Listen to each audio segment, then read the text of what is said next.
Não é segredo para ninguém que o consumo de açúcar ele só cresce no mundo, né? A disposição de alimentos com açúcar adicionado hoje em dia é muito maior do que há 100, 200, 300 anos atrás. Hoje a gente tem supermercado, loja, redes, comércios online, etc., que torna tudo muito mais fácil. O acesso aos alimentos ricos em açúcar é muito fácil hoje em dia, em qualquer lugar a gente consegue encontrar. Segundo uma pesquisa conduzida pelo Instituto Natural Society, no ano de 1700, a média de consumo de açúcar era de mais ou menos 4,9 gramas de açúcar por dia.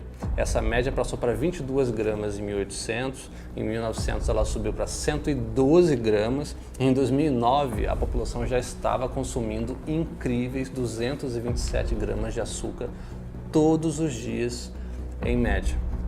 Hoje, a grande maioria dos produtos alimentícios utilizados nas dietas de hospitais, de creches, de asilos, são comida processada com alto teor de carboidratos e de açúcar. Se você for ver uma fórmula infantil ou uma fórmula para idosos, você vai ver que um dos primeiros ingredientes é o carboidrato. Ou é a maltodestrina, ou é o açúcar mesmo, ou são farinhas refinadas. O americano, em média, ele consome quase 2 toneladas de açúcar durante a vida. Se fôssemos consumir toda essa quantidade de açúcar de maneira natural, teríamos que mastigar 2 quilos de cana-de-açúcar por dia. Só que nesse caso, todo esse material vegetal estaria com a fibra. E isso é o que o nosso corpo esperaria com todo esse açúcar. É claro que ninguém deveria mastigar 2 quilos de cana-de-açúcar por dia, ou talvez seria impossível. Mas o ponto é que a fibra ajuda no controle de velocidade de absorção do açúcar pelo organismo. O problema é que o nosso atual consumo não está como o nosso organismo esperaria. Está assim, assim, assim, assim ou assim.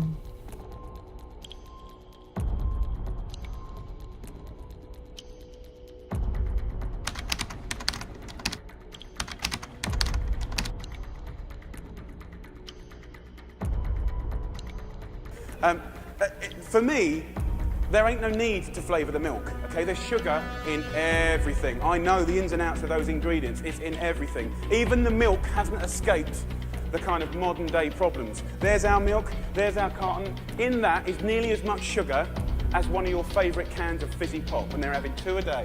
So, let me just show you. We've got one kid here having, 8 tablespoons of sugar a day,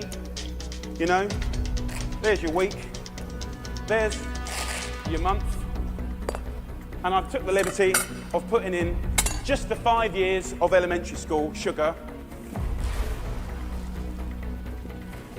just from milk. Eu lembro que quando eu era criança, refrigerante era coisa que tinha na mesa de gente rica. Eu, que era pobre, muito raramente tinha isso à minha disposição. Hoje em dia, os refrigerantes, sucos de caixinha, refrescos, chás, mates engarrafados, mais uma série de bebidas pasteurizadas e industrializadas estão na casa de qualquer pessoa, independentemente do poder aquisitivo daquela família.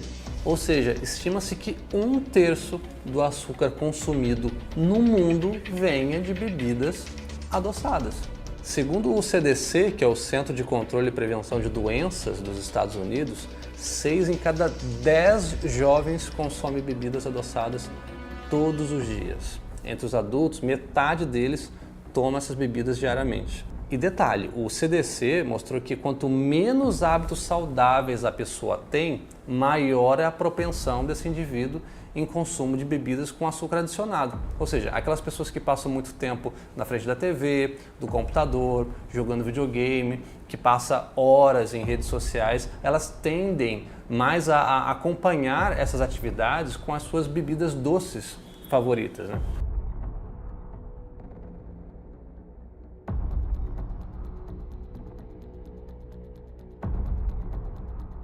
Mas aí surge aquela pergunta, mas e os refrigerantes zero açúcar, por exemplo?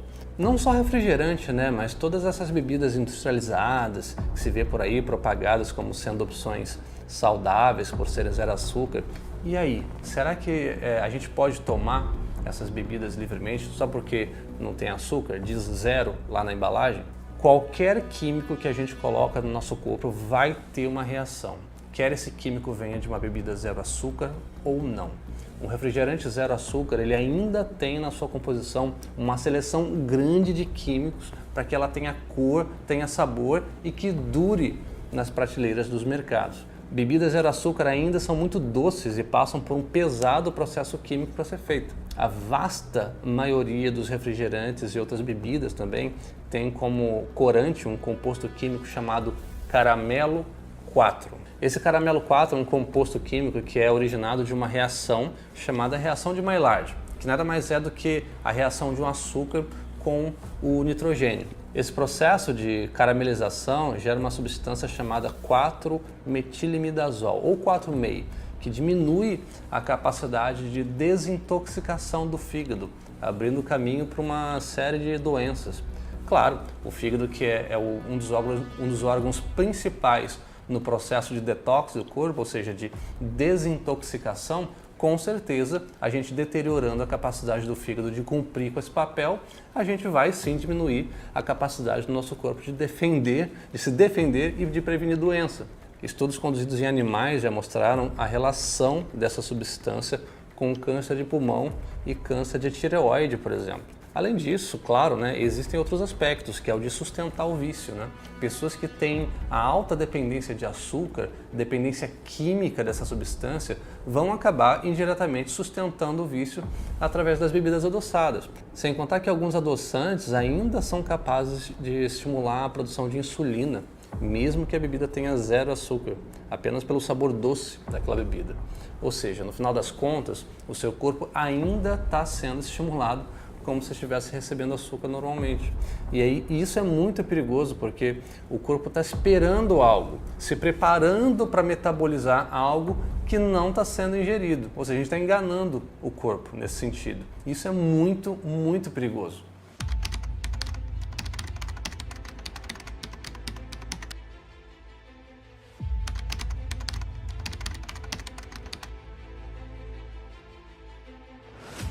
Para entender melhor o que é nutrição, o que é alimentação, o que é saúde, nós temos que aprender a olhar para os alimentos com olhos de o que é que aquele alimento nos traz.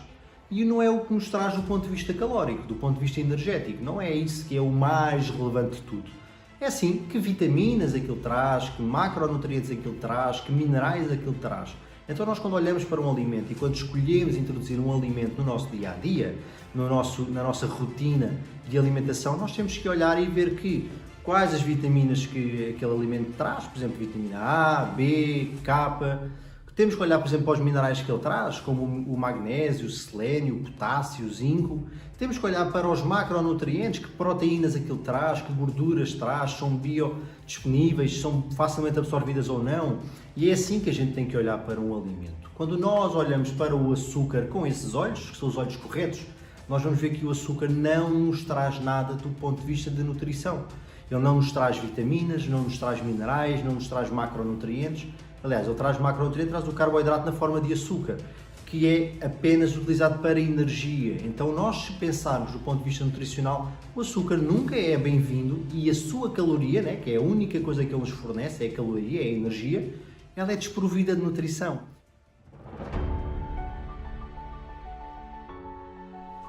Quais são os efeitos do açúcar no nosso sistema imunológico?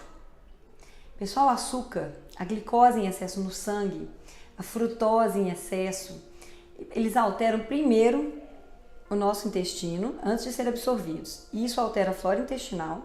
O excesso de frutose no intestino seleciona bactérias que podem ser mais inflamatórias, bactérias gram-negativas que liberam da superfície delas um lipopolissacarídeo, que é um pedacinho de proteína da capinha que envolve a bactéria, chama LPS.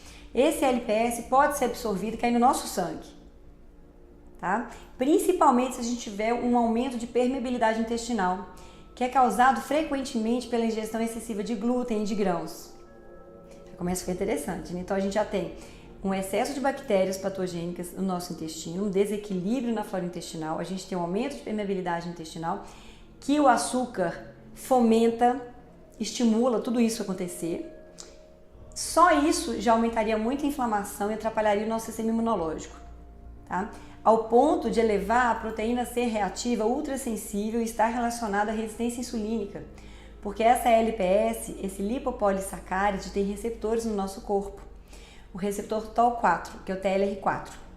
Esse receptor, quando ativado, ele atrapalha a sinalização da insulina. Com isso, a gente tem uma conexão intestino-resistência insulínica. Guardem isso na cabeça. Além disso, o excesso de glicose faz com que haja glicação de várias proteínas. Nesse processo de glicação, a gente tem lesão endotelial dos vasos, lesão nervosa. Pense nos diabéticos. Eles têm lesão dos microvasos no rim, na retina, nos nervos. Isso é a glicose em excesso, tá? A glicose e a frutose em excesso aumentam a inflamação e resistência insulínica. Atrapalham o funcionamento dos leucócitos, né? Então a gente tem os neutrófilos, macrófagos, linfócitos. São todos os soldadinhos do exército do nosso sistema imunológico. E o excesso de açúcar atrapalha o funcionamento deles. Eles não respondem da forma que deveriam ao estímulo. E com isso a nossa resposta imunológica a uma virose ou a qualquer doença é alterada. Assim como a nossa tolerância ao nosso corpo é alterada. Desenvolvimento de doenças autoimunes. Então, pensem como que um componente da nossa alimentação, que nem natural não é comida de verdade, está atrapalhando. Será que a gente vai sofrer tanto assim em tirar o açúcar? Será que não tem nenhum substituto, gente? Não, porque falar que maltodestrina substitui, para mim, é uma ofensa. Porque tem um índice glicêmico tão alto quanto e a maltodestrina está relacionada ao aumento de doença inflamatória intestinal. Como doença de Crohn, por exemplo. Maltodestrina é veneno para quem tem doença de Crohn. Então, a gente precisa ver os substitutos que não fazem tão mal. Gente, nem que seja, tá? O xilitol, o eritritol. Ah, mas e a sucralose, e a estévia? Os adoçantes, eles têm uma alteração na flora intestinal, mas são melhores do que o açúcar. Então, o bom não pode ser inimigo do ótimo, né? Já ouvi muito isso, né, do Dr. Souto. Então, a gente precisa levar isso para a nossa vida. Tá? Muito cuidado. Vocês acham que o açúcar é bonzinho? Que é só uma parte das calorias do seu dia? Mas os alimentos têm efeitos hormonais e têm efeitos no funcionamento de todo o nosso corpo e a gente não está enxergando isso. To alcohol, the cause of and solution to all of life's problems. Não é novidade para ninguém os efeitos negativos do álcool, por exemplo. Se a gente toma álcool mais e mais, a gente vai sentindo seus efeitos tóxicos praticamente de imediato. Então, mesmo que uma pessoa não consiga explicar o que acontece dentro do organismo quando ela toma álcool e começa a se embriagar, dá para perceber que existe um processo de intoxicação acontecendo. E isso é claro para todo mundo. Isso tudo porque os efeitos são percebidos muito rapidamente. As funções cognitivas e motoras ficam prejudicadas, não é à toa que você não pode dirigir, por exemplo, as artérias ficam dilatadas, e à medida que você vai bebendo, mais esses efeitos se agravam. E isso sem contar as dores de cabeça, enjoo, indisposição, que uma boa ressaca traz no dia seguinte. Então não precisa de muito esforço ou muito estudo para notar os efeitos tóxicos do álcool, porque eles são muito imediatos. E eles são imediatos por quê? Acontece que o álcool é 10% metabolizado pelo cérebro e o restante quase exclusivamente metabolizado pelo fígado. Essa metabolização no cérebro é o que causa os efeitos imediatos e notórios do consumo do álcool. Ou seja, tomou, já começa a sentir os efeitos. Mas se a gente tivesse uma substância, como o álcool, que não fosse metabolizada no cérebro, ou seja, não tivesse os efeitos imediatos da embriaguez. I present to you Kid Beer. Bem, ainda assim, a gente teria que lidar com os males, os malefícios de longo prazo que o álcool pode causar, que são hipertensão, doenças cardíacas, obesidade, esteatose hepática, dependência, gastrite, úlcera, pancreatite e por aí vai. Pois é, existe uma substância que causa exatamente esses mesmos problemas, mas que nós consumimos todos os dias no mundo inteiro e que não faz as pessoas se embriagarem como o álcool. E essa substância é, adivinhem, o açúcar. Twice about not giving your kid a Budweiser, but you don't think twice about giving your kid a can of Coke. But they're the same. Pois é, o açúcar, sem dúvida nenhuma, está muito mais próximo de ser caracterizado uma toxina do que um nutriente. E por mais que a gente pense que esses efeitos de longo prazo só vão chegar anos e anos lá na frente, na verdade, as consequências do consumo do açúcar aparecem muito mais cedo do que a gente pensa. E esse açúcar que a gente está falando é a frutose.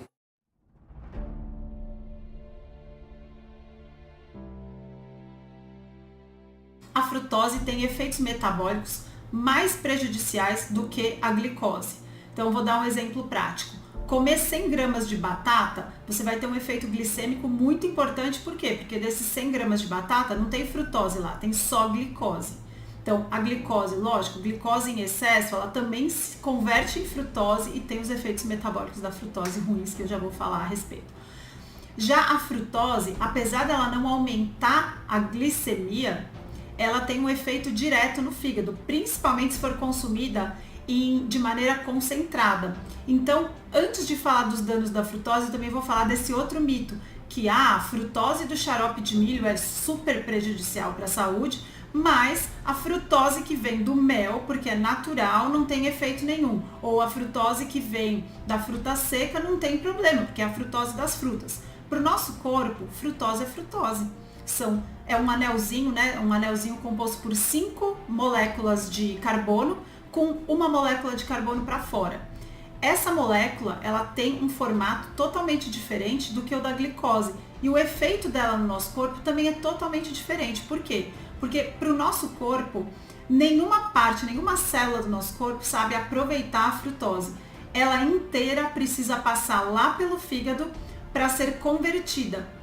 E qual que é o problema? A dose sempre faz o veneno. Então, frutose em baixa concentração, a gente é super capaz de metabolizar. E isso não causa nenhum problema. Porém, abuso de frutose, e daí o abuso, que a gente vai conversar sobre isso também, o abuso é muito mais fácil nos dias de hoje. Por quê? Porque antigamente a gente consumia a nossa frutose como? Mastigando as frutas. Quando a gente mastiga uma fruta in natura, apesar dela ter frutose, essa frutose, ela está envolta em fibras solúveis e insolúveis. E a mistura dessas fibras solúveis e insolúveis, quando a gente começa a digerir, ela forma como se fosse um gel. E ela não deixa toda essa frutose ser rapidamente absorvida de uma vez só e vai inteira para o fígado. Boa parte dessa frutose ainda está lá, presa no meio desse gel eficiente, que faz com que a gente absorva lentamente essa frutose. Então, quando a gente fala de frutose, a dose é o que faz toda a diferença. Então, o que a gente tem que começar evitando a todo custo? Frutose concentrada. Agora a gente vai chegar no efeito. Qual é o efeito da frutose concentrada? Quando ela é inteira absorvida de uma vez, então como que a gente pode absorver a frutose inteira de uma vez? Tomando sucos. Então, não importa se o suco é natural, espremido na hora, ou se ele estava lá na caixinha. Aquele suco, ele vai ser inteiro absorvido de uma vez na primeira porção do duodeno. Então, o que vai acontecer? Toda essa frutose vai direto para o seu fígado. Mesma coisa o refrigerante. Você toma o refrigerante, em segundos, toda aquela dose de frutose vai lá parar no seu fígado e ele vai ter que lidar com esse excesso de frutose. Outros exemplos, geleia também é frutose concentrada. Xarope de milho também é frutose concentrada. Então, qualquer bebida que tiver muito açúcar, você absorve ela inteira sem ter aquele processo de digestão para atrasar e lentificar essa absorção. Se você pegar 4 maçãs, provavelmente uma pessoa comum, uma pessoa mediana, ela não vai conseguir comer 4 maçãs de uma vez só, né? Num momento só, numa refeição só. Mas se você pegar essas mesmas 4 maçãs e processá-las, né, inteiras numa juicer, ou seja, numa máquina de fazer suco, você vai ter mais ou menos 500 mililitros de suco super doce e super fácil de ser ingerido numa mesma refeição. Ou seja, a gente pode perceber que às vezes a modificação muito mínima já consegue afetar de uma maneira muito impactante o nosso comportamento para com aquele alimento. Ou seja, a gente está consumindo muito mais, né, alterando muito pouco um determinado alimento. Infelizmente, ainda existe aquela crença que frutose concentrada, por exemplo, geleia, frutas secas, são melhores opções para adoçar os alimentos, então mel também, né? Xarope de milho ou agave, né? Que ficou super na moda também, como uma melhor alternativa do que o açúcar de mesa, porque o efeito glicêmico deles é menor. Então eles colocam lá baixo índice glicêmico e quando você testa realmente o efeito na glicemia, então para um diabético, ele não precisa corrigir tanto de insulina quanto ele corrigiria se ele fosse consumir o açúcar de mesa, que é metade glicose e metade frutose. Por que esse mito ainda existe? Porque se a gente ficar fixado só em resolver a glicemia, a gente não enxerga o problema sobre uma ótica maior, né? Até aqui a gente vai vendo cada vez mais que as semelhanças não são meras coincidências. Então a gente ainda está comparando aqui o açúcar com o álcool, né? Então o açúcar tem uma diferença grande com o álcool que parece uma vantagem, mas hoje em dia a gente vê que não é uma vantagem, é que com o álcool, se a gente consumir grandes quantidades de uma vez só, a gente tem efeitos no sistema nervoso central, tem intoxicação aguda, porque o álcool tem efeito agudo no nosso cérebro. Já o açúcar não tem. A gente consegue manter a nossa cognição intacta consumindo bastante açúcar. Por isso que, apesar de ser uma vantagem, né? Ai, que bom, não fico bêbado com açúcar e eu não bato carro, não sou preso por causa do açúcar porque eu tomei péssimas decisões por ter me intoxicado agudamente. Isso pode ser uma vantagem, lógico. Porém, a desvantagem é que como não existe intoxicação aguda, a gente pode consumir grandes quantidades de açúcar, vide festinha de criança, e não perceber nenhum efeito agudo. Só que os efeitos crônicos são os mesmos. Lembrando que para fazer álcool, a gente só pega o açúcar e fermenta, né? Graças às bactérias que fermentam, a gente transforma em álcool. Mas é a mesma substância e por coincidência, quando a gente consome os dois, o metabólito final é o mesmo, tá? A gente tem um aumento de ácido úrico e, inclusive, muitos pacientes com ácido úrico elevado podem melhorar esses níveis de ácido úrico só tirando a frutose da dieta. E boa parte das pessoas se preocupam só com o consumo de carne, né? Então a gente está olhando sempre para o lugar errado em termos de saúde. A presença de mais frutose na alimentação contribui para o aumento do ácido úrico e este, por sua vez, impede um mecanismo natural de vasodilatação, gerando como consequência a hipertensão. Com isso, concluímos que tanto a hipertensão arterial quanto a gota estão intrinsecamente relacionadas ao consumo de açúcar.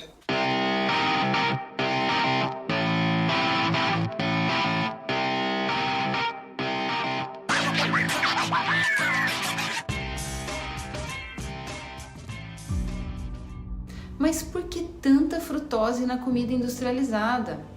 É porque ela faz maravilhas nesse tipo de comida. Por exemplo, barateia o preço dos produtos, porque é o açúcar mais barato que existe, doura fácil, dando um aspecto bonito e atraente ao alimento, eles ficam mais crocantes sem ficarem ressecados, não se alteram quando congelados e duram mais sem estragar nas prateleiras.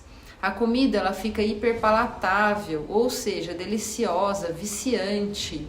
E também tem o fato de que a frutose e o álcool, eles alteram o nosso sistema de recompensa e saciedade, fazendo com que a gente tenha que comer cada vez mais para ter o mesmo prazer. Se a gente for olhar o açúcar exclusivamente do ponto de vista metabólico, ou seja, como o nosso corpo lida com ele depois do consumo contínua dessa substância, mais a gente vai acabar observando que a ideia de nutriente vai se afastando mais e mais e passa a se tornar muito mais parecida com uma outra substância. Dados de estudos e pesquisas mostram claros benefícios em diminuirmos o consumo de açúcar de todas as formas. Mas como que a gente faz isso na vida prática? Como que isso se dá no dia a dia? Nós devemos começar pelas fontes líquidas de frutose, que são as piores. Por exemplo, refrigerantes, sucos, achocolatados, isotônicos esportivos, bebidas doces de uma maneira geral. Pararmos de adoçar as coisas com açúcar de mesa ou açúcar de todos os tipos, incluindo mel. E o principal, diminuirmos ao máximo o nosso consumo de comida processada, como por exemplo as sobremesas, bolos, tortas, biscoitos, bolachas, doces ou salgadas, cereais matinais, chocolate ao leite, sorvetes, enfim, todo tipo de alimento que não é in natura ou minimamente processado, porque essa é a maneira mais fácil e segura de garantirmos que não estamos comendo excesso de frutose. Lembrar que não é porque uma comida processada é salgada que ela não tem frutose, pois a frutose é usada como realçador de sabor na maioria das comidas industrializadas salgadas.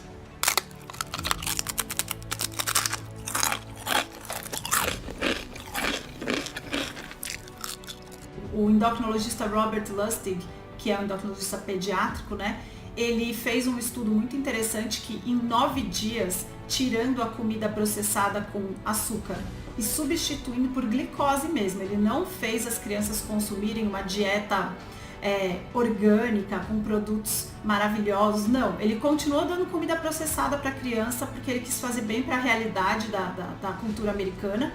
E ele substituiu, ele tirou 90% do açúcar das crianças, substituiu por amido. Então, o que aconteceu? Em 9 dias, ele observou uma melhora de todos os parâmetros da síndrome metabólica. A insulina em jejum melhorou, os marcadores de inflamação do fígado melhoraram, a pressão arterial das crianças melhorou em 9 dias. Então, a gente tem aí a frutose como um metabólito muito importante na piora da resistência insulínica. Então, quando a gente está falando aqui dos efeitos de glicose versus frutose, apesar da frutose ter um efeito glicêmico imediato menos importante do que o da glicose, a gente percebe que o efeito da frutose na saúde metabólica em geral é muito pior do que o da glicose. Então, lógico, glicose em excesso também pode ter esse efeito de se converter em frutose, mas o que a gente está falando aqui é na comparação dos dois.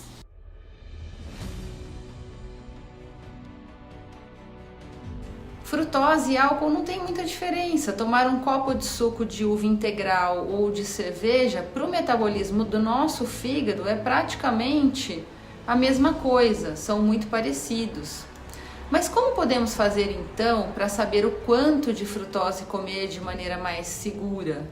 Bem, não tem um número exato para isso, mas se nós pensarmos que o consumo de frutose começou a dar problema a partir da invasão da comida processada nas nossas vidas, que foi mais ou menos segunda metade do século XX, nós podemos então observar como faziam os nossos avós e bisavós que não tinham gordura no fígado, poucos deles eram diabéticos. A grande diferença nessa época é que a frutose na alimentação vinha, em sua maioria, de frutas e vegetais, e não da comida processada como é hoje em dia. Então, quando a gente fala sobre frutose, é muito importante entender que esses mitos de considerar o suco é saudável, um suco, qual que é o problema do suco? Se a gente pegar uma laranja normal, se você coloca uma laranja no freezer, depois que ela congelou, você tira do freezer, descongela e tenta comer essa laranja, ela vai estar murcha, horrorosa, né? Por quê? Porque as fibras, elas não toleram muito essas mudanças de temperatura. Então, pensa num produto para a indústria alimentícia que não estrague. Não é interessante ter esse tipo de alimento que estraga fácil, que não tolera altas temperaturas ou baixas temperaturas. Então, como isso não é interessante para a indústria, o que a indústria faz? Eles sabem disso. Eles tiram essa fibra insolúvel para aumentar o tempo de vida desse produto. Aí, quando você toma um suco de laranja, o que você está fazendo? Você está tomando 4, 5 laranjas de uma vez, sem nada de fibra insolúvel. O que sobra lá é um pouquinho de fibra solúvel que tem assim, ó, um efeito tímido de se converter em butirato lá no seu intestino, mas esse efeito é tão tímido e eles gostam de focar nesses benefícios para esconder todas as desvantagens que existem tomando um suco. Apesar da gente achar que o suco é uma ótima fonte de vitaminas, na verdade o que a gente está tomando lá é frutose em alta dose, em alta concentração, Como a gente não tem mais a fibra, porque a gente não mastigou a fruta, não comeu ela é inteira absorvida. O mesmo caminho que um refrigerante normal. E isso choca muitas famílias, né? Você tenta falar isso numa escola, o pessoal entra em parafuso, achando que a gente é tudo kamikaze da comida de verdade. Mas é só uma questão de entender o que acontece quando um alimento é processado. Então, comida de verdade não faz mal. Agora, o processamento faz toda a diferença. A gente consegue comer uma batata, por exemplo, vários pedaços de batata. Agora, se você transforma essa batata num purê, a quantidade que você consegue comer é ainda maior. Você destruiu as fibras e transformou aquilo numa pasta de glicose. Então, a maneira com a qual a gente processa os alimentos faz toda a diferença.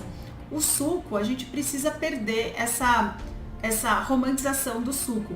Da mesma maneira, smoothies, né, que tá super na moda. Você pega várias frutas que você não conseguiria comer de uma vez, você coloca num ultraprocessador, você transforma aquele monte de fruta numa textura grossa e aí você consome todas aquelas frutas de uma vez só e o seu cérebro nem percebe, porque com líquidos a gente demora muito mais para distender o estômago e ativar a saciedade. O que acontece é que a frutose ela não pode ser utilizada pelo nosso organismo como um todo. Toda a carga de frutose que nós comemos vai direto para o fígado, que consegue sim lidar com quantidades não exageradas de frutose, mas a partir de um certo limite, esse excesso de frutose leva a um processo chamado lipogênese de novo, que, como o próprio nome sugere, é a formação de gordura de novo, nesse caso dentro do fígado.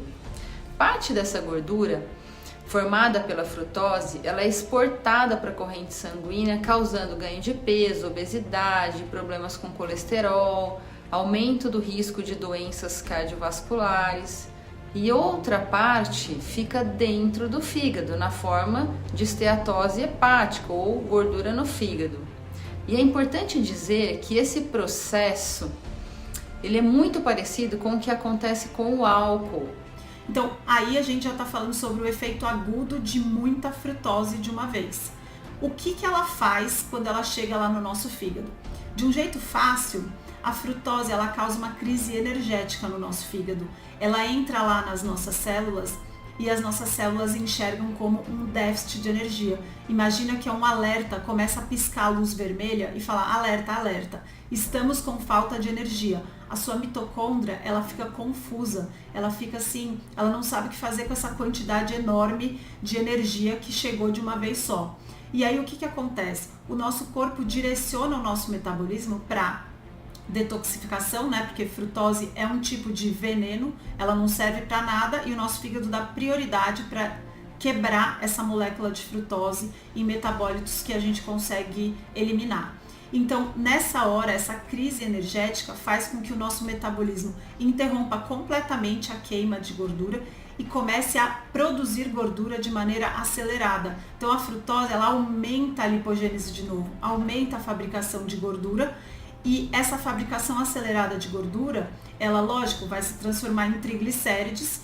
E aí a gente já sabe os efeitos desses triglicérides, né? A gente pode acumular gordura tanto em volta dos órgãos, e aí, acumulando gordura no fígado, a gente vai piorando. Então é como se fosse um ciclo vicioso de piora da resistência insulínica.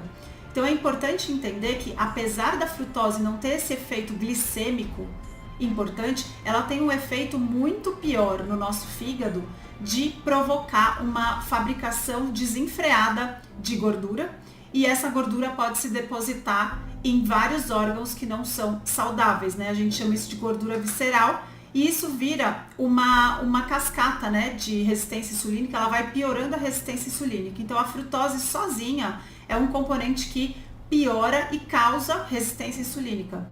But we really have to think about this insulin resistance in a new paradigm, because the one that we've been taught, the one that we understand, actually isn't the one that's really true.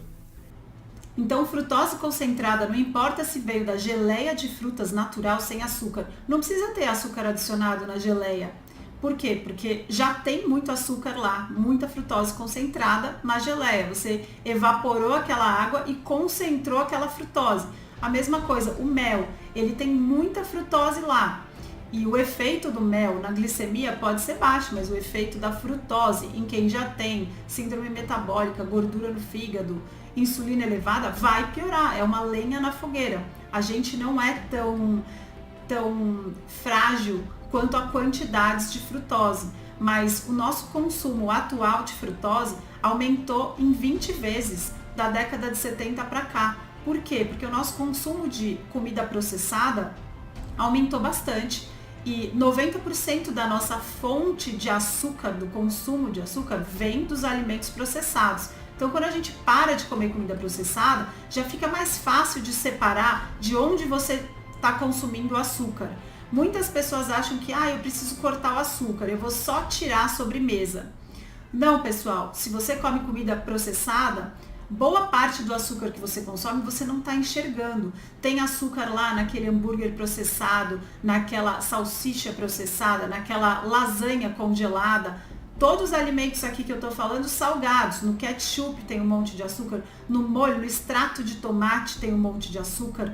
O problema é, existem 56 nomes para açúcar e se você não souber o nome de todos, você não vai conseguir se proteger contra esse consumo de comida processada com açúcar disfarçado.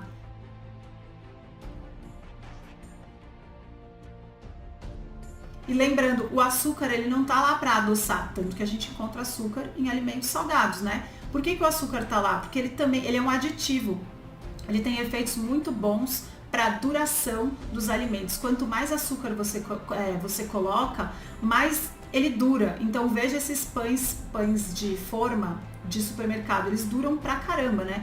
Tem um monte de açúcar lá, o açúcar deixa o pão bem macio, além do glúten, lógico, né? Mas o açúcar ele deixa aquela casquinha dourada que dá vontade de comprar os alimentos. Então quando você vê um frango que já está processado, né? Que ele já está pré-pronto, um peru que você já compra pré-pronto, ele já vem dourado, congelado, porque aquela caramelização da pasta em cima, né? Da capinha dourada dele, que deixa bem atrativo para você querer comprar. Aquela capinha ela é feita, né, por uma camada de glicose, de frutose, para acelerar o processo a temperatura. Ele doura em temperaturas menores. E isso é vantagem para a indústria. Com uma temperatura mais baixa, você atinge o ponto de caramelização que deixa o alimento bonito. Com uma temperatura mais baixa, ou seja, você gasta até menos energia para vender um alimento que ainda fica mais atrativo com aquela coloração amarronzada. Então, o açúcar ele tem vários efeitos interessantes para a comida processada e que trazem lucro para que o alimento dure mais, fique mais interessante, você tenha mais vontade de comprar porque ele é aparentemente bonito e que você não consiga parar de comer. Por quê? Porque a gente sabe que a frutose ela acende lá no nosso cérebro. Isso a gente tem estudos de ressonância magnética funcional que mostram que quando a gente consome frutose, essa molécula, apesar de não aumentar a nossa glicemia no sangue, ela acende lá no nosso cérebro a região da recompensa. Então qualquer produto que tenha frutose, mesmo que você não saiba que tenha, fica irresistível comer um só. Quantas vezes a gente já não ouviu isso sobre comida processada, né? A gente sabe desses efeitos, a gente tem estudos com ressonância mostrando, e mais importante ainda, em termos de recompensa, um paciente obeso comparado com um paciente que não tem excesso de gordura na região abdominal, a quantidade de açúcar que ele precisa para ter a mesma sensação de recompensa é maior. Então o obeso realmente precisa de mais para ter o mesmo efeito de recompensa que uma pessoa que não está obesa resistente à insulina. Isso a gente também tem estudos interessantíssimos mostrando. Dentro do universo nutricional, a gente tem essa classificação de macronutrientes para poder facilitar o estudo e conseguir endereçar cada tema de maneira apropriada. E o açúcar está lá dentro do grupo dos carboidratos como sendo um macronutriente. Só que tanto para mim, individualmente, quanto para outros estudiosos da nutrição, o açúcar não deveria ser considerado um nutriente ou uma fonte de nutrientes. Se a gente observar o açúcar do ponto de vista químico e molecular, o açúcar é uma fonte de energia. E para o organismo, nutriente e energia são duas coisas muito diferentes. Segundo o dicionário Oxford, a definição de nutriente é substância que provê nutrição que é essencial para o crescimento e manutenção da vida. E o açúcar não se encaixa nessa definição. Veja que o dicionário fala claramente a palavra essencial e não existem carboidratos ou açúcares essenciais. Ácidos graxos e aminoácidos sim existem, mas açúcar não. Quais são os efeitos crônicos de usar o açúcar em altas quantidades? Os mesmos efeitos crônicos de usar o álcool em grandes quantidades, em termos metabólicos. Quais são eles? Cirrose, né? Inflamação no fígado. Primeiro a gente tem a esteatose hepática, depois a gente começa a ter a esteatohepatite. A esteatohepatite não alcoólica, no caso de consumo elevado de açúcar, e a esteatohepatite alcoólica, no caso de quem consome álcool. Mas é a mesma doença. E evoluindo desse processo inflamatório, a gente evolui para a cirrose, que é transformar um tecido ativo num tecido fibroso que não tem mais efeito metabólico, que não funciona mais. Então, o que é chocante nos dias atuais? A quantidade de pacientes que não consomem álcool e que tem gordura no fígado, né, esteatose hepática, não alcoólica, e vão evoluindo para a esteatohepatite e evoluem para a cirrose, não para de crescer. Nos Estados Unidos, as indicações de transplante de fígado estão superando em pacientes que não consomem álcool do que os que consomem álcool. Na década de 80, vale lembrar que gordura no fígado era uma doença rara, só em pacientes que consumiam álcool. E quando os pacientes falavam, eu não consumo álcool, o que o médico fazia nesse momento? Ele falava que o paciente estava mentindo, que era impossível não ter gordura no fígado e não consumir álcool. Conforme a gente foi ficando bom em comida processada e esse consumo aumentou desenfreadamente, a gente está encontrando inclusive crianças com esteatohepatite não alcoólica. Desde pequeno, né? Criança a gente pelo menos sabe que não consome álcool de verdade e esses casos não param de aumentar. Então, gordura no fígado é um indício de que esse consumo excessivo de frutose está causando doenças mais precocemente do que já causou. Isso é um sinal de alerta. Se você for hoje em algum profissional de saúde, a grande maioria deles vai seguir rigorosamente o que mandam as diretrizes nutricionais oficiais. Essas diretrizes dizem que nós devemos comer mais da metade do nosso prato em carboidratos. Quando elas surgiram, por volta de 1980, menos de 15% da população humana era obesa. Hoje nós sabemos que mais da metade das pessoas no Brasil têm sobrepeso ou são obesas. O açúcar, ele é sedutor, e se ele é sedutor, quanto mais você come, mais você quer comer. Ele vende e as pessoas vão comprar. E se as pessoas compram, então ele é lucrativo. Não interessa mostrar os males causados pelo açúcar. O que se faz é criar uma narrativa para tentar defender o açúcar e continuar vendendo ele para você. We love sugar babies, oh boy, sugar babies. We love sugar babies. Wow, they're so young. Everyone, they're a happy and full of fun. Caramel so delicious, that's why all we wish is, oh boy, sugar babies. Wow, they're a happy handful of fun. Sugar babies by Nabisco, makers of Sugar Daddy and Sugar Mama.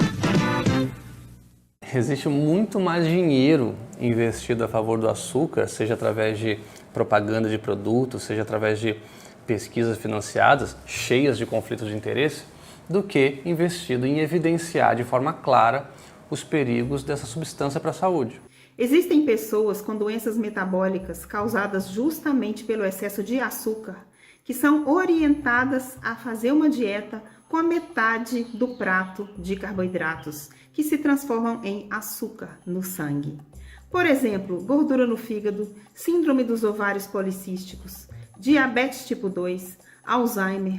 Essas doenças e mais uma infinidade de outras são provocadas pelo excesso de carboidrato na dieta. E essas pessoas não são orientadas a diminuir esses carboidratos. Existe uma relação bem documentada sobre o açúcar e o risco de doenças degenerativas, como o Alzheimer. Sem desprezar a contribuição genética dessa condição, é possível estabelecer relações entre a saúde metabólica e o declínio cognitivo. O Alzheimer tem sido chamado de diabetes tipo 3, visto que pesquisas têm demonstrado a ocorrência de resistência à insulina também no cérebro. Existe uma correlação muito direta entre maiores níveis de açúcar no sangue, geralmente medido pela hemoglobina glicosilada, e a doença, ou seja, quanto mais açúcar no sangue, maior o risco de encolhimento do centro da memória, marca principal da doença. A boa notícia é que a melhora dos hábitos alimentares, com redução de carboidratos refinados e aumento de gorduras saudáveis, além de nutrientes antioxidantes, pode retardar a progressão da doença e o depósito da proteína beta-amiloide. Mais do que buscar a reversão desse quadro tão debilitante em uma fase avançada da vida, é primordial reconhecer a contribuição da nutrição para a prevenção, sempre associada a outros pilares da vida saudável, como sono de qualidade, gerenciamento do estresse e atividade física regular. Diminuir o consumo de açúcar também ajuda a evitar a formação excessiva dos chamados AIDs, produtos finais de glicação avançada, visto que essas substâncias se relacionam a outras condições ligadas ao envelhecimento. Em quase todas as vezes, 99% dos casos que passam por mim, a primeira coisa que qualquer paciente minha diz é: assim que ela começa, né, a sua jornada saudável e corta o açúcar, ela diz assim: nossa, como a minha pele melhorou, eu estou parecendo mais jovem, a minha pele está mais suave, está mais macia. Isso tudo antes de perder o primeiro quilo sequer. A pessoa nem começou a emagrecer ainda e já percebe na pele as mudanças causadas pelo corte de açúcar. Porque sim, o consumo de açúcar é uma questão que transcende o fator peso, obesidade, gordura, etc. Vai muito além disso. E sim, a nossa pele sofre e sofre muito pelo excesso de açúcar, principalmente com o exagero no qual a gente é exposto, né, nas nossas dietas modernas. Então fica a pergunta, né? Açúcar envelhece? A resposta é um simples e sólido sim. Açúcar causa envelhecimento. Além de causar uma série de problemas metabólicos, né, antecipando uma série de doenças que talvez as pessoas nem desenvolvessem se não consumissem açúcar de maneira exagerada, como acontece hoje em dia, o açúcar também te faz parecer mais velho. E o responsável por isso é um processo chamado de glicação. Para entender isso não é complicado. A pele é composta por diversas camadas, né? E nessas camadas a gente pode encontrar gorduras, proteínas. A proteína muito conhecida, muito famosa, presente na pele é o colágeno. Acontece que os açúcares eles começam a reagir com essas proteínas, causando uma instabilidade e uma quebra dessas proteínas, ou seja, quebra do colágeno. E é o colágeno que é responsável por manter a pele firme, suave, e quando essa reação acontece, a pele ela fica deteriorada, promovendo as rugas, aspereza, as manchas, etc. né? É por essa razão que eu não fico surpreso quando uma pessoa corta o açúcar e ela começa a ver o resultado disso no espelho, muito antes de perceber qualquer mudança na balança. A mensagem é simples: quer parecer mais jovem? Corta o açúcar. Além de ser fundamental ter uma boa ingestão de colágeno, de colagênio, depende do vosso país, na nossa dieta, no nosso dia-a-dia, é importante que esse colágeno, esse colagênio, ele consiga ser absorvido e colocado onde tem que ser colocado, na pele, nas articulações, etc. E a questão é que quando ele é glicado ao açúcar, esse colágeno vai se perder, porque quando existe a glicação, a produção dos AGEs, não é? Que vai acabar por desmembrar depois o colágeno todo e o colágeno vai perder o seu efeito, a sua eficácia, criando desnutrição, neste caso específico que eu vos estou a dar, mesmo que a gente tenha um bom consumo de colágeno. Porquê? Porque o açúcar vai impedir o seu normal funcionamento. O mesmo se aplica em tudo. Quando a gente faz um corte na pele, a capacidade de cicatrização. Quando a gente tem uma nódoa negra, a capacidade de fechar de estancar aquela hemorragia e de recuperar a nódoa negra, entre diversas de outras funções. Também a proteína poderá ter glicação e ser comprometida. E tudo isto é causado apenas por um fator comum, que é o consumo de açúcar.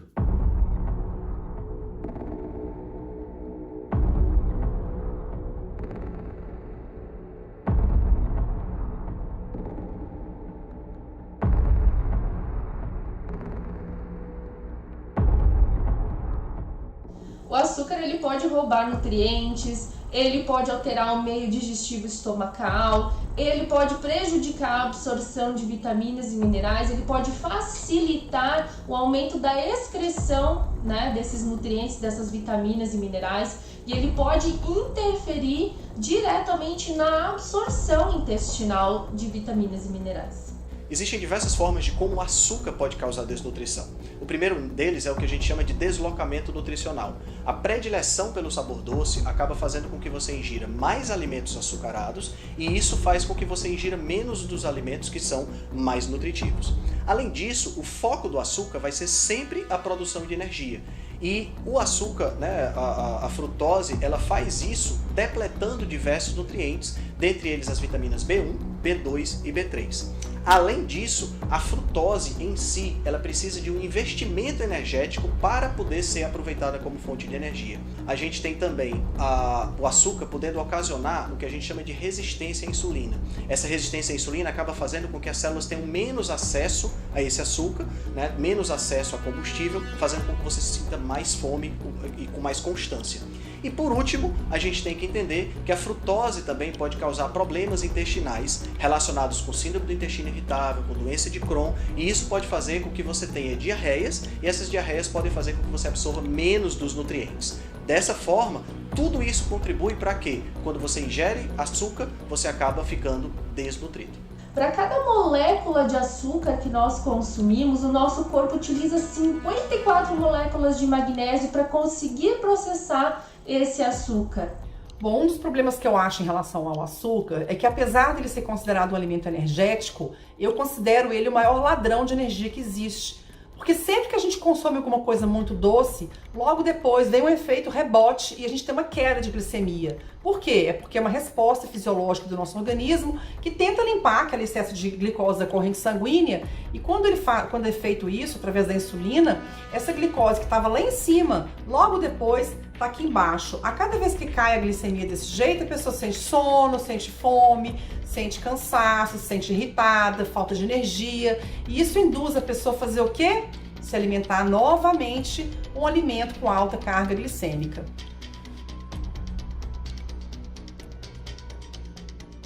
Se olharmos do ponto de vista de inflamação, nós conseguimos observar que a inflamação é algo que faz parte do nosso dia-a-dia, do nosso organismo. Então nós fazemos um treino intenso, nós vamos criar inflamação. Se nós estivermos doentes, nós vamos ter inflamação. Se nós tivermos um acidente, uma pancada, nós criamos inflamação. Mas sempre tudo do ponto de vista controlado, pontual, conforme algo que vai acontecer. E isso faz parte e é o que nos mantém saudáveis e que nos acompanha durante toda a vida. Agora, o que não faz parte é a inflamação causada pelo açúcar. Quando existe consumo de açúcar, ele causa inflamação no nosso organismo. Então, quando nós temos um consumo constante de açúcar no nosso dia-a-dia, e ainda para mais em grandes quantidades, ele vai causar inflamação no nosso organismo. É a inflamação dessa crónica, que deixa de ser pontual, que deixa de ser para recuperação apenas. Não, é a inflamação crónica. E ele utiliza vários mecanismos para isso, inclusive a glicação. Vocês já ouviram falar dos primeiros 1000 dias de vida?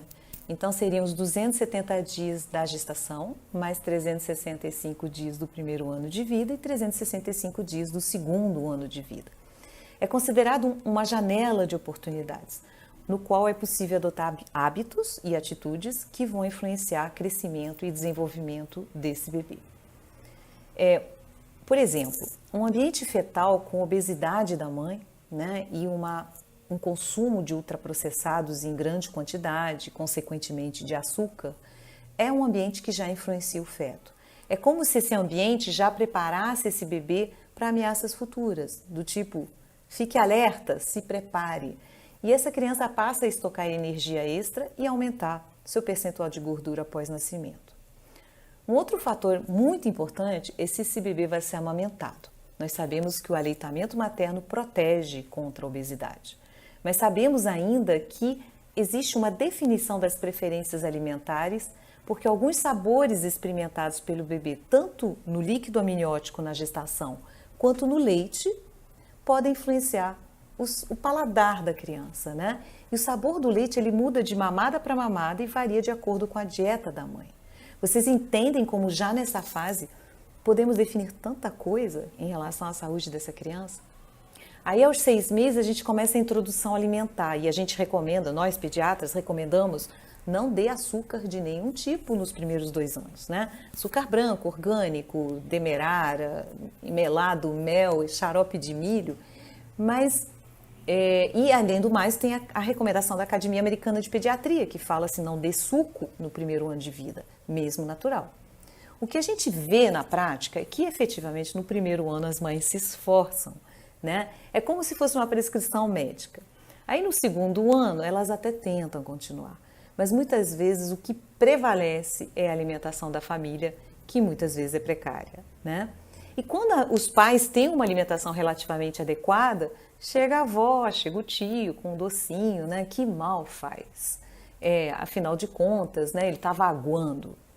E como bater de frente contra uma sociedade inteira que considera normal o consumo diário de guloseimas e bebidas doces? E além da pressão social, a gente tem ainda a questão da indústria alimentar. Nós temos as famosas farinhas de cereais, que na verdade são uma mistura de açúcar, né, e farinhas refinadas de algum cereal, que vira açúcar, e que a mãe acha que não é açúcar, mas é. Então é um açúcar disfarçado. E não adianta fugir para uma versão zero açúcar, porque ela contém maltodestrina, que chega a ser pior do que o açúcar, igual ou pior. Além de contribuir para a obesidade infantil, a gente já pode ver algumas crianças pequenas com resistências à insulina. O diabetes tipo 2, ele leva tempo para se manifestar. Mas se a gente tiver uma criança com 7, 8 anos já com pré-diabetes, ele vai ser um jovem adulto diabético e ele vai ter mais tempo para ter complicações. Então, realmente, a gente precisa se preocupar ainda na pediatria, porque é um momento que a gente ainda tem muito o que fazer em termos de prevenção. A questão do açúcar, no que diz respeito às crianças, já começa na fase intrauterina. Quando a mãe ingere açúcar, a frutose presente nesse açúcar ultrapassa a barreira placentária e chega até o feto. Isso faz com que o feto comece a fabricar mais gordura no fígado e, além disso, essa frutose estimula o paladar do feto que já se desenvolve a partir da 30ª semana. Então, o açúcar de uma maneira geral, a frutose de uma maneira geral, ela está conectada com períodos de abundância que nós tínhamos no passado, no nosso passado evolutivo. Então, o que acontece? Se a gente analisar, a gente tem a alternância das estações, né? Então, nós temos outono, inverno, primavera, verão. As frutas eram presentes no verão, então elas sinalizavam um período de abundância. E esse período de abundância era sucedido por um período de escassez, que é exatamente o outono e o inverno. Dentro dessa perspectiva, tudo que for doce sugere para o indivíduo coma o máximo que você puder, porque tempos difíceis estão chegando. E é exatamente esse o grande problema que faz com que a gente tenha uma predileção pelo sabor doce. Né? Se a gente observar, o sabor doce hoje ele é um hábito, um vício socialmente aceito. Ele gera no nosso cérebro um sistema de recompensa, numa região chamada núcleus accumbens. E essa sensação de recompensa, ela é socialmente aceita. Então fica muito difícil para uma criança que tem contato com açúcar em grande quantidade durante a infância, se livrar de episódios de compulsão quando ela é adulta. Exatamente porque é um vício socialmente aceito, é um tipo de nutriente, um tipo de alimento que possui um preço muito baixo e ninguém vai te criticar por estar comprando biscoito recheado ou chocolate no supermercado. Eu vou contar um caso para vocês que eu atendi um menino no posto de saúde de 4 anos com obesidade grave e a queixa da mãe é que ele não dormia. Para fazer ele dormir, ela dava uma mamadeira de 250 ml de leite integral com farinha de cereais e com açúcar. Ele tomava aquela mamadeira, não dormia, continuava chorando, acordando todos os vizinhos e ela dava mais uma mamadeira, outra e outra. Então, somando mais de 1 litro de leite integral com essa quantidade de açúcar e de farinhas. na verdade, o que mais me chamou a atenção durante o atendimento era a agitação desse paciente. O quanto ele tinha um comportamento ansioso, agitado, e eu não parava de recordar dos pacientes viciados em drogas que eu tinha tido oportunidade na minha formação médica de atender. Um outro problema na pediatria é a tal da frutose líquida, né?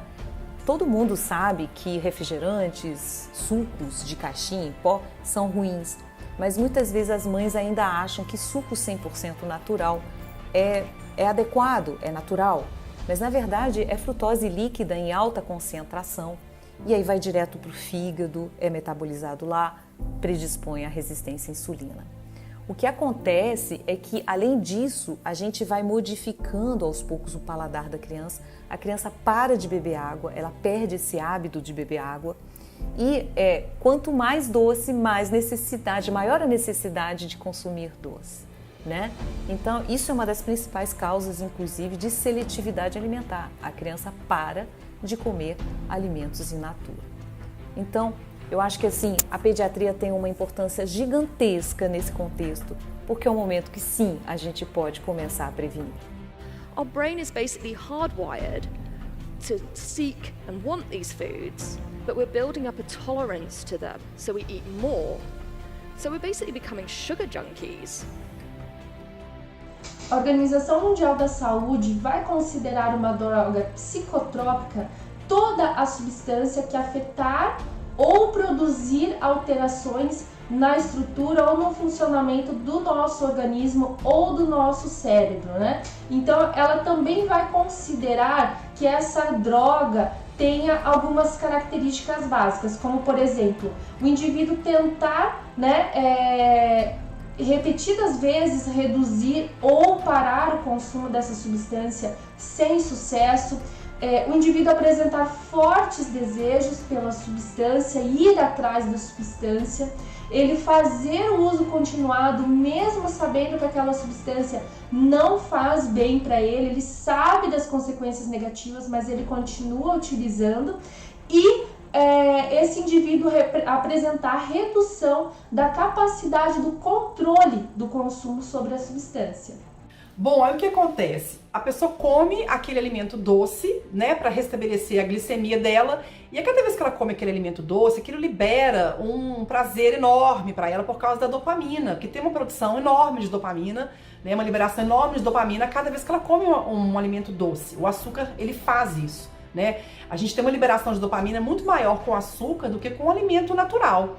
De verdade, uma comida, né, natural. E quando vem com gordura junto, essa combinação de açúcar com gordura é hiperpalatável. E isso aumenta ainda mais o prazer, né? Então são aquelas comidinhas assim que a gente não consegue comer pouco, não consegue moderar, a gente não consegue comer aquele só um salgadinho do pacote, não consegue comer 1, 2, 3 bombons, né? Não consegue ficar em 2, 3 bolachas. Então é mais ou menos isso que acontece. Eu digo que esse tipo de alimento, ele hackeia a nossa autonomia alimentar, porque a gente passa a ter muita dificuldade em moderar. Então a gente tem a sensação que a gente é fraco, que a gente não consegue moderar, não tem autocontrole, quando na verdade esses alimentos que não são moderáveis são alimentos feitos pra gente não moderar. Na língua, o sabor doce ativa o sistema de recompensa no cérebro. É hiperativar o problema. O açúcar adicionado é uma porrada no sistema. Como é muito forte, a gente acaba perdendo o controle. A gente se torna resistente. As quantidades de ontem não funcionam mais hoje. E isso serve para sexo, drogas, até mesmo mídias sociais ou exercícios físicos em excesso. A questão do sistema de recompensa é que essa descarga potente ativa a dopamina. E dopamina não só excita e motiva, ela também grava. E é como se a gente tivesse algoritmos no cérebro que preveem as atitudes vantajosas para o futuro. Aquelas que mais trazem prazer e aquelas que trazem menos prazer. O cérebro vai ser levado em direção ao prazer e é a dopamina que nos direciona. Ela aprende isso, grava e motiva. Refeições balanceadas e sempre iguais não disparam dopamina. Um brócolis não dispara dopamina no cérebro. O mesmo prato todo dia não tem efeito dopaminérgico, porque dopamina é novidade. Então todo mundo que está tentando largar o açúcar já se ligou e faz exatamente isso. Inicialmente, busca receitas de substituição. Ou melhor ainda, busca outros lazeres divertidos fora do mundo da nutrição. Busca novidades fora das telas dopaminérgicas. Eu trabalho exclusivamente com essas prisões, compulsões, adicções. É um trabalho de não julgamento, de etapas, de trocas, de acordos, compreensão de contextos, porque o caminho é longo. E não é raro eu receber pessoas abatidas, dizendo que tomaram remédios que atuavam sobre esses excessos, essas ansiedades, e que perderam a alma, a motivação sobre a vida como um todo. Para tratar uma condição, desenvolveram outra. Outras vezes as pessoas só trocaram a prisão, deixam o açúcar e se tornam refém de dietas, de protocolos ou do próprio corpo. Isso porque o caminho é longo mesmo. A minha trajetória profissional ou pessoal é toda pautada em dizer que é um caminho bonito e ele é o caminho humano e cada pessoa vai ter o seu próprio limite individual. Alguns vão poder comer o sabor doce, desde que não seja o açúcar adicionado. Outros vão ter que cortar o sabor doce totalmente. Alguns vão poder comer frutas, outros não vão poder. Alguns vão poder comer mais carboidratos, alguns vão poder usar telas, outros não. Alguns vão poder ter vidas mais aceleradas, outros não. E tá tudo bem. Essa é a beleza do mundo. É como se a gente fosse micronutrientes num prato.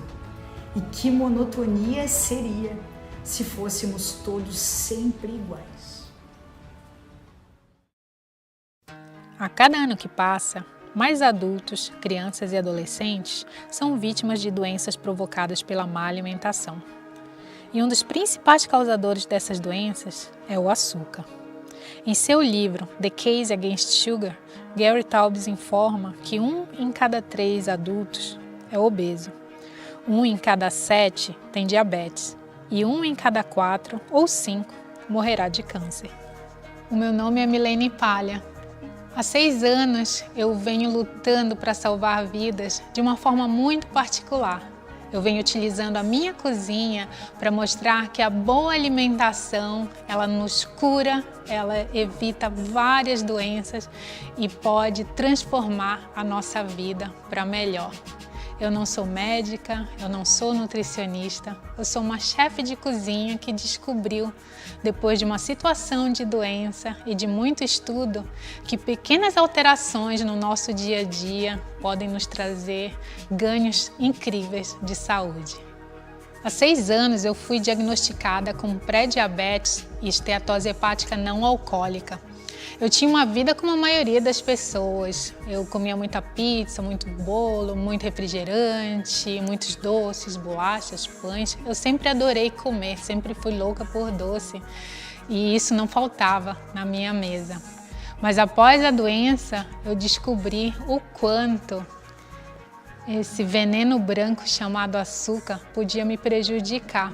E simplesmente removendo isso da minha vida, encontrando alternativas, eu consegui reverter a minha doença sem tomar nenhum remédio. Gary Taubes nos mostra que entre os americanos o diabetes é mais comum hoje do que nunca, que a obesidade está em proporções epidêmicas. Estima-se que quase 10% das crianças tenham esteatose hepática não alcoólica e que o açúcar está na raiz desses e de outros problemas de saúde críticos em toda a sociedade. E quando eu falo açúcar, é qualquer tipo de açúcar, não apenas o açúcar branco refinado de mesa, que as pessoas adoçam o cafezinho, mas também pode ser o demerara, o açúcar de coco, de beterraba, mascavo, mel, a maltodextrina, dentre tantos outros que pensamos ser saudáveis. Não importa se são caros ou baratos, são todos açúcares. Todos eles nos causam pico de insulina, glicose no nosso organismo, que estimulam a dopamina, que nos dá a sensação de prazer e recompensa e causam dependência comparadas às drogas como a cocaína. E esse vício nos faz querer mais e mais daquilo que nos vicia. E você não quer mais de algo saudável, como um brócolis, como uma couve-flor. Você quer mais açúcar.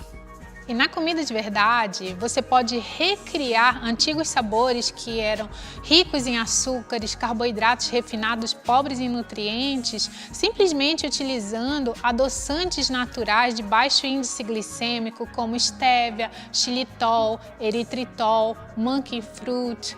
E você observa hoje, por exemplo, a obesidade infantil, que está enorme, que nunca se viu coisa igual antes. Isso poderia ser muito bem evitado se as mães removessem da lancheira das crianças alimentos ultraprocessados, que são viciantes, hiperpalatáveis, por opções mais saudáveis. E isso é possível, criar pratos deliciosos, saborosos, que ninguém vai dizer que não é algo tradicional, ninguém imagina que é comida de verdade, como por exemplo, brigadeiros, pão doce de canela, muffin de chocolate, muffin com gotas de chocolate, muffin de nozes, cocada. Tudo isso pode ser recriado utilizando adoçantes naturais que não nos causam todo esse problema que o açúcar nos causa. E não só para crianças, para adultos também. Muitas pessoas têm dificuldade em mudar para a comida de verdade porque elas acham que não é possível recriar alimentos deliciosos, né, utilizando outros recursos. E aqui vocês podem ver que existem sim possibilidades de nos alimentarmos de forma correta, utilizando comidas gostosas que saciam e que nutrem e não nos causam doenças, que é o mais importante. É muito importante cuidarmos dos nossos alimentos, entender que existem inúmeras opções saudáveis para nos livrar do vício pelo açúcar. Retomar o conceito da comida de verdade, aquilo que o nosso organismo foi programado para ser.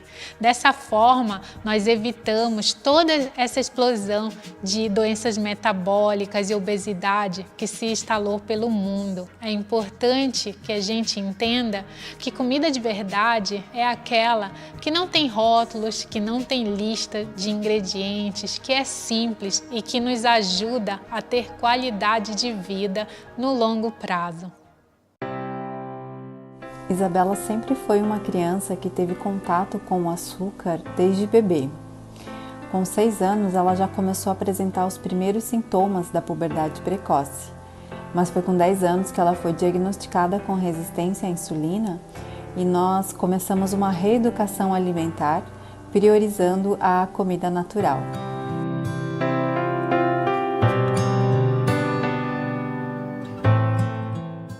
Quando o médico sugeriu uma dieta baixa em carboidratos, eu achei que fosse válido essa tentativa antes de entrar com algum tipo de medicamento. E deu certo. Hoje priorizamos uma dieta de alimentação mais natural.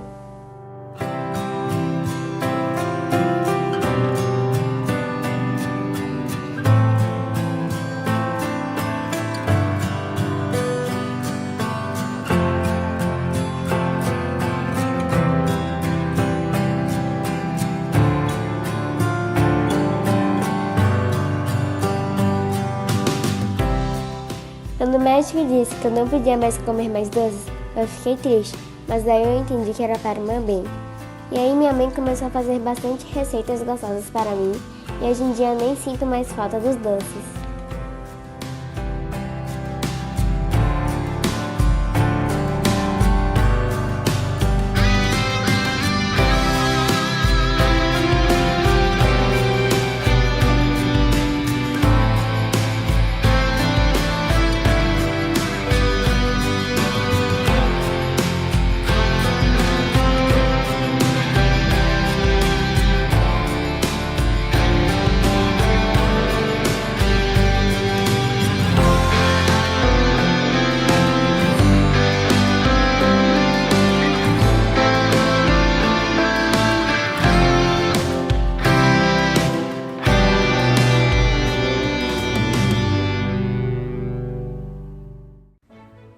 alimentação saudável, ela entrou aqui em casa após o choque do diagnóstico de diabetes tipo 1 do meu filho mais novo, há 6 anos atrás. Diabetes tipo 1 não é um diagnóstico relacionado ao consumo excessivo de doces, mas uma vez recebido o diagnóstico, a gente começa numa jornada em busca de respostas de uma alimentação mais saudável. O diabetes, ele trouxe para mim um mundo novo, um mundo de aprendizado, em que eu descobri que não é só o açúcar com gosto doce que faz a nossa glicemia disparar e que causa dependência.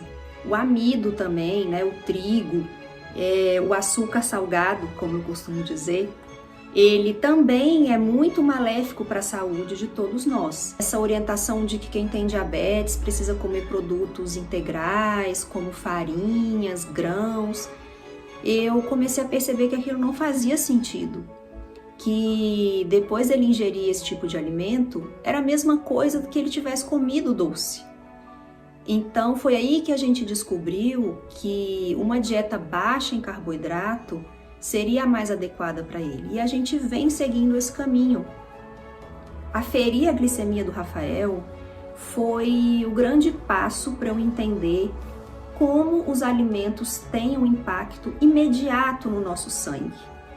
É algo assim, quase que mágico. E quando você começa a ver que realmente aquele pão integral vai fazer a sua glicemia disparar da mesma forma como se você tivesse comido uma colher de açúcar, você começa a entender que açúcar não é só o que tem o gosto doce. O efeito do carboidrato dentro do organismo, ele vai independer de estar vindo da sacarose, do açúcar ou do amido, do trigo. E um novo mundo se abriu para mim. Não só para mim, para minha família. E nós passamos a valorizar uma alimentação saudável, baixa em carboidrato, e a entender que criança, assim como nós adultos, não precisam dessa quantidade excessiva de açúcar que é oferecida na nossa dieta tradicional. E desde então, há 5 anos, nós estamos seguindo esse estilo de alimentação. Os meninos são crianças saudáveis, crianças felizes, que não precisam comer um mundo de besteira para terem alegria. Então, essa questão de que criança precisa de doce para ser feliz, ela realmente não tem fundamento. Pelo contrário, a oferta excessiva de carboidratos para as crianças, de doce, de frutose, presente na maioria dos produtos industrializados, elas vão gerar adultos que no futuro não vão conseguir viver sem esses alimentos. Eu tenho plena consciência de que o que eu faço com os meus filhos hoje, em oferecer uma alimentação saudável, é um presente para eles.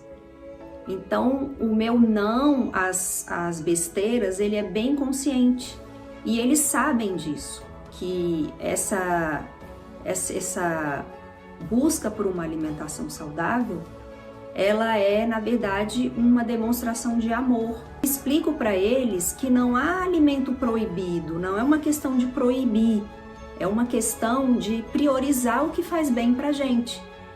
Então as crianças, elas são muito atentas, elas aprendem muito rápido, principalmente pelo exemplo.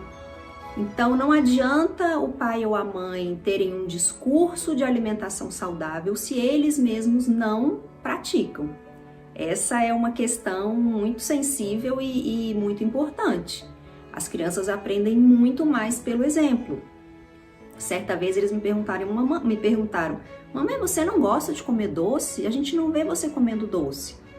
E eu fui franca com eles, eu falei, eu gosto, eu como sim, só que eu como de vez em quando. Então vocês não me veem comendo doce toda hora porque não é saudável, não é legal. E eles já perceberam muito isso, eles já entenderam, e isso deixa o processo muito mais fácil, né? O processo até mesmo de negar. Muitos pais têm dificuldade em negar aos filhos um alimento que não seja bom para a saúde. E muitas vezes eu nego sem dó e me apego a isso, e eles sabem disso. Eu sou muito franca, eu falo, não é o momento, filho. Agora não é hora de comer isso, não é legal. Então, acho que ser franco, explicar para a criança, eles entendem sim, mas principalmente dar o exemplo. O exemplo realmente é o que vai ser o diferencial para aquela criança acreditar no que você está falando. Para trazer um estilo de alimentação mais saudável para a vida do seu filho, sem dúvida, é a redução do consumo de produtos industrializados. Eles são os campeões de açúcar. Então é preciso essa consciência, essa vontade de levar saúde, de voltar para dentro da cozinha.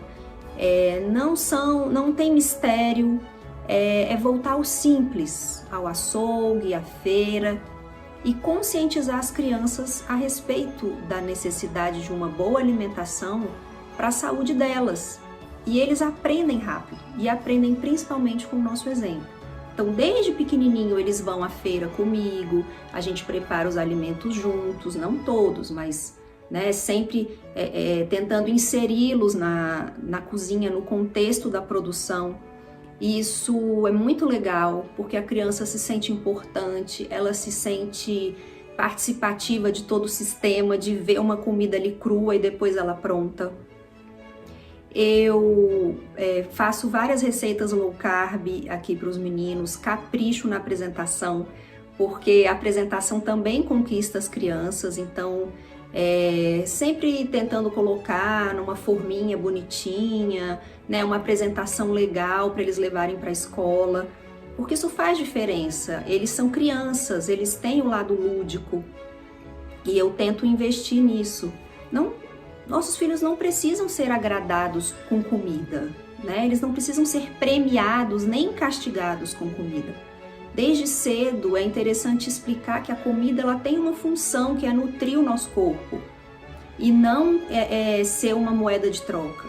Incluam eles também no processo de cozinhar, de fazer os alimentos. Eles se sentem felizes, eles se sentem importantes e o efeito que faz é impressionante. Comecem a testar e eu tenho certeza que vocês vão ver a mudança acontecer na casa de vocês.